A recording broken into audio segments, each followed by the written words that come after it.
Assalamualaikum warahmatullahi wabarakatuh. Salam sejahtera buat kita semua. Apa kabar anak ibu? Semoga kamu dalam keadaan sehat ya, tanpa kekurangan suatu apapun.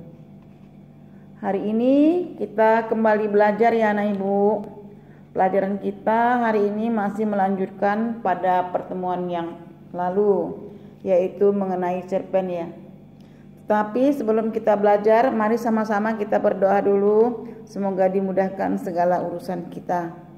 Berdoa dimulai. Berdoa selesai. Nah, anak ibu, semua sudah hadir kan? Jangan lupa ya absennya. Siapa yang masih ingat anak ibu pada pertemuan yang lalu? Apa yang kita pelajari?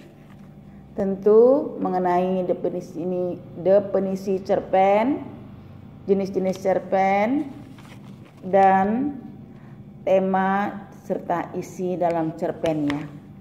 Nah, hari ini anak ibu pelajaran kita mengenai unsur pembangun cerpen.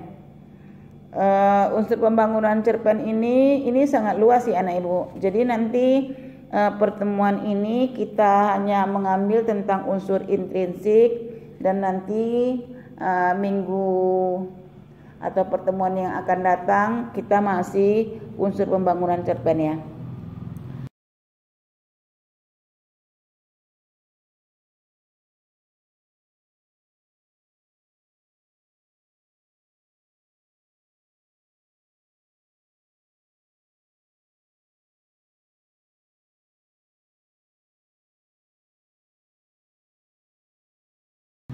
Adapun tujuan pembelajaran kita pada hari ini, yang pertama, peserta didik memahami materi unsur-unsur pembangun cerpen. Kemudian, peserta didik menganalisis unsur-unsur pembangun pada kutipan cerpen yang sudah tersedia. Dan peserta didik menentukan nilai dan pesan dalam kutipan cerpen, lalu mengalihkannya dengan kehidupan nyata. Nah, inilah tujuan pembelajaran kita pada hari ini.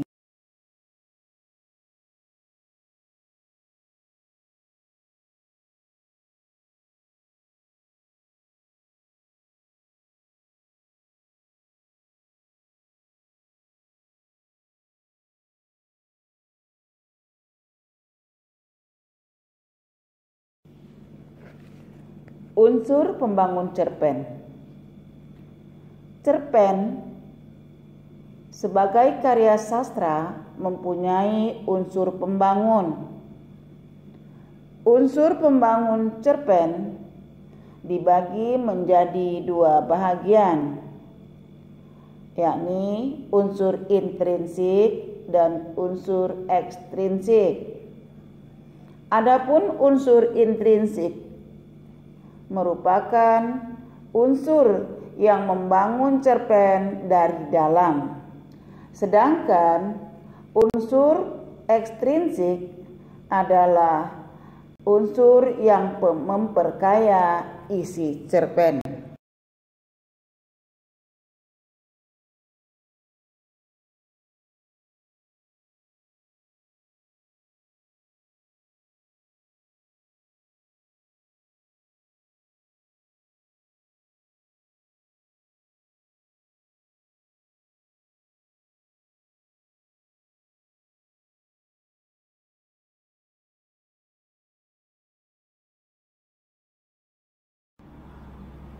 Unsur intrinsik.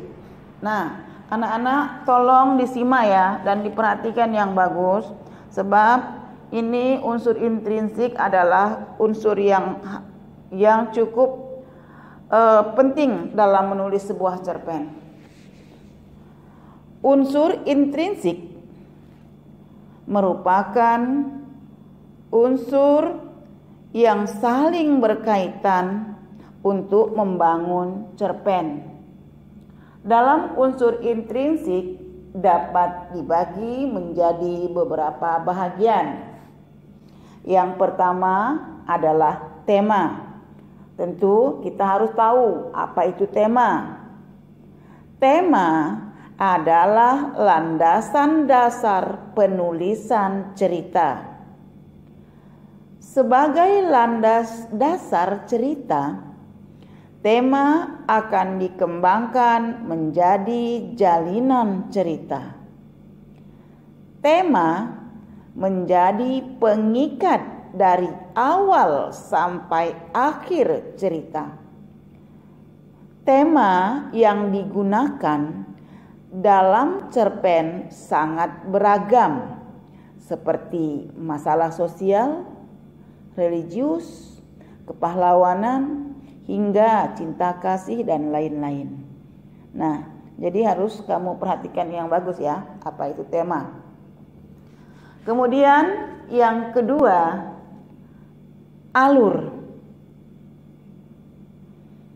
Alur itu merupakan jalan cerita. Alur merupakan pola pengembangan cerita yang terbentuk oleh hubungan sebab akibat. Pola pengembangan cerita sangat beragam. Berdasarkan waktunya, alur dalam sebuah cerpen dapat dibagi menjadi 3 bahagian, yakni alur maju. Ini artinya jalan ceritanya itu diceritakan dari awal sampai akhir. Kemudian ada alur mundur. Kalau dia alur mundur, berarti jalan ceritanya itu dari akhir dulu baru nanti ke awal. Sedangkan alur campuran, ini jalan ceritanya kadang-kadang dia ini dari akhir dulu, kemudian nanti ya lanjutannya ke awal, atau ya begitulah seterusnya. Itu disebut dengan campuran. Jadi jalur ceritanya itu kadang-kadang dari akhir dulu, nanti tiba-tiba melompat ke awal. Nah, ini alur cerita ya. Arti alur itu jalan ceritanya ya, atau pengembangan cerita tersebut. Kemudian yang ketiga itu ada latar. Nah, latar ini juga perlu kamu perhatikan ya anak ibu. Latar merupakan pijakan dalam sebuah cerita. Latar dalam cerita dapat dibagi menjadi 4, yakni berupa latar tempat, latar waktu, latar suasana, dan latar lingkungan sosial budaya. Nah, apa itu latar tempat? Nah, latar tempat yang berkaitan dengan lokasi kejadian pada sebuah cerita. Latar tempat dalam sebuah cerita biasa nyata, bisa juga berdasarkan imajinasi pengarang. Latar tempat dapat dituliskan langsung atau diceritakan pengarang berdasarkan ciri-cirinya. Penggambaran latar yang menarik akan menghidupkan perjalanan tokoh dalam sebuah cerpen. Kemudian anak ibu, latar waktu.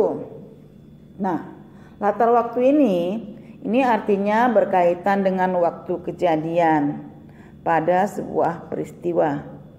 Latar waktu dapat dipakai dalam suatu cerpen, dapat berupa waktu lampau, waktu sekarang, atau masa depan. Nah, penggunaan latar waktu ini yang imajiner membebaskan si pengarang dalam mengembangkan isi cerita.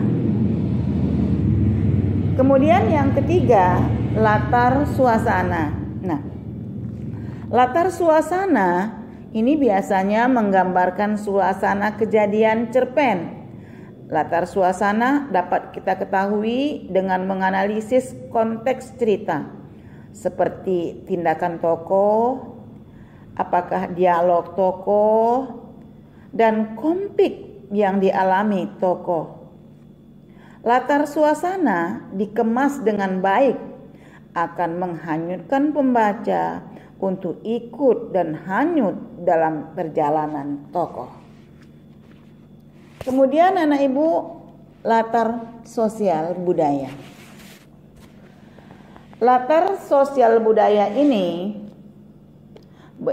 berhubungan erat dengan kehidupan sosial masyarakat, seperti contoh adat istiadat, tradisi, keyakinan, dan cara berpikir suatu masyarakat dimasukkan sebagai pembangun cerpen. Latar sosial budaya juga dapat berkaitan erat dengan peristiwa sejarah pada masa lampau. Nah, jadi latar itu dapat dibagi menjadi 4 bagian ya, tapi ada sebagian orang mengatakan bahwa latar itu dibagi menjadi 3. Latar sosialnya tidak diikutkannya. Jadi ini lebih diperluas lagi ya. Kemudian anak ibu, penokohan. Apa itu penokohan? Penokohan adalah pelukisan gambaran jelas tentang seseorang dalam sebuah cerita. Dalam sebuah cerpen, tokoh yang ditampilkan berupa tokoh rekaan. Tokoh tersebut diceritakan dalam satu situasi. Berdasarkan perwatakannya, tokoh dalam cerita dapat dibagi menjadi beberapa bagian, yakni ada yang disebut dengan protagonis. Ini artinya bahwa tokohnya itu selalu berwatak atau mempunyai sifat yang baik. Kemudian ada tokoh antagonis. Tokoh antagonis ini tokohnya selalu mempunyai watak atau sifat yang jahat atau yang jelek. Nah, kemudian ada juga tritagonis. Ini tokoh ini berwatak terkadang baik, terkadang jahat. Ini jadi gabungan antara antara protagonis dan antagonis, disebut dengan tritagonis.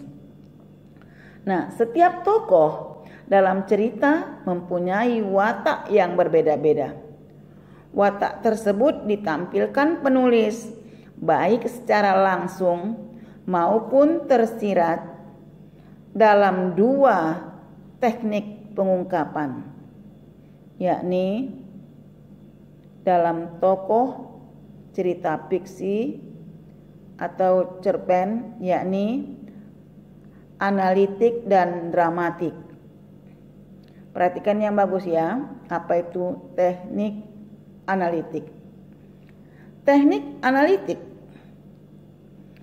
merupakan pengenalan watak tokoh secara langsung. Pelukisan tokoh dilakukan dengan memberikan deskripsi uraian atau penjelasan mengenai watak tokoh secara langsung. Deskripsi tokoh yang biasa ditampilkan penulis antara lain sikap, sifat, watak, tingkah laku, atau ciri fisiknya. Itu yang disebut dengan analytics. Adapun teknik dramatics. Dramatics merupakan pengenalan tokoh yang mirip dengan pengenalan tokoh yang pantas drama.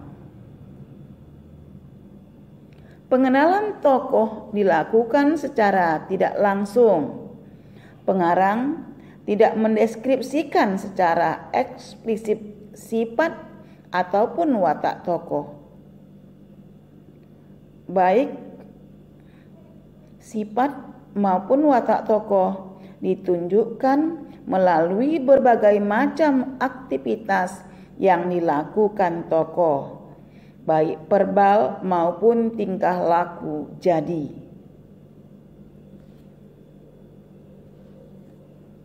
Jadi pembaca perlu menganalisis tersebut untuk memahami sifat dan watak tokoh. Nah, jadi anak ibu, untuk penokohan ini agak sedikit harus diperhatikan ya. Kemudian selanjutnya sudut pandang. Banyak anak-anak terkadang mengatakan, apa sudut pandang itu? Nah, sudut pandang adalah cara pandang yang digunakan pengarang sebagai sarana untuk meyakinkan tokoh, tindakan, latar, dan berbagai peristiwa yang membentuk cerita. Sudut pandang berkaitan dengan penempatan penulis dalam cerita yang dibuatnya. Penulis dapat berperan sebagai tokoh utama dalam cerita. Penulis juga dapat menceritakan orang ketiga yang menjadi peran utama dalam sebuah cerita. Nah, sudut pandang ini ya ada yang disebut dengan sudut pandang orang ketiga. Sudut pandang orang ketiga ini berarti pengisahan cerita pada umumnya mempergunakan orang ketiga. Narator adalah seorang yang berada di luar cerita, yang menampilkan tokoh-tokoh cerita dengan menyebut nama diri atau kata ganti orang ketiga. Kata ganti tersebut biasanya disebut dengan dia, ia, mereka, ataupun nya. Itu yang disebut berarti jalur ceritanya itu atau sudut pandangnya disebut dengan orang ketiga. Kemudian ada lagi sudut pandang orang pertama. Sudut pandang orang pertama ini artinya mengisahkan cerita mempergunakan sudut pandang orang pertama. Ini narator adalah seseorang yang ikut terlibat dalam cerita. Ia adalah si aku, tokoh yang berkisah dan mengisahkan kesadaran diri sendiri. Ini artinya sudut pandang orang pertama ini biasanya aku menceritakan tentang diriku sendiri. Itulah yang disebut dengan sudut pandang orang pertama. Kemudian ada lagi sudut pandang campuran. Dalam pengisahan cerita ini, sudut pandang campuran ini adalah penggabungan sudut pandang orang pertama dan orang ketiga. Tetapi dalam cerita ini sangat jarang kita temukan. Nah, itu sudut pandang. Kemudian amanat. Amanat, apa itu amanat? Amanat adalah pesan yang ingin disampaikan dalam si pengarang. Ini artinya dalam sebuah cerita yang ditulis si pengarang, ini ada pesan yang ingin disampaikannya kepada si pembaca. Nah, perhatikan yang bagus. Amanat merupakan pesan yang ingin disampaikan pengarang kepada si pembaca. Amanat dalam cerpen disampaikan secara implisit. Amanat tersebut dapat dijadikan bahan pembelajaran bagi pembaca. Amanat dalam cerpen biasanya dapat disampaikan dengan menganalisis tindakan atau dialog antar tokoh.